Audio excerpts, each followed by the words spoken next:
12లో 42 రోజుల సమ్మె చేశారు. ప్రత్యేక తెలంగాణ అంశంపై 2010లో శ్రీకృష్ణ కమిటీ ఏర్పాటై 6 ప్రతిపాదనలు చేసింది.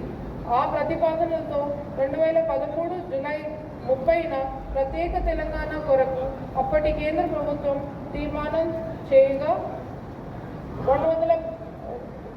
2013 అక్టోబర్ 3న కేంద్ర మంత్రి మండలి ఆమోదం లభించింది.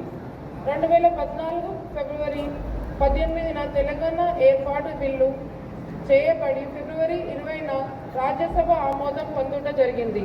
2014 మార్చి 1 బిల్లుపై రాష్ట్రపతి ఆమోదం లభించగా 2014 జూన్ 2వ తేదీ దేశంలో 29వ సరికొత్త రాష్ట్రం తెలంగాణ రాష్ట్రంగా అవతరించింది. కోటి రత్నాల వీణ విజయస్వరాలు పలికించింది. తెలంగాణ రాష్ట్ర సాధన కోసం 1200 మందికి పైగా అమరులయ్యారు.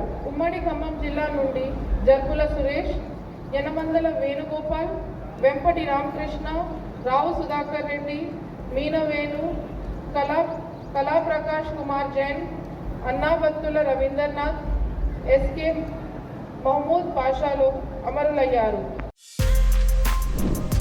For more videos like this, subscribe Big TV channel.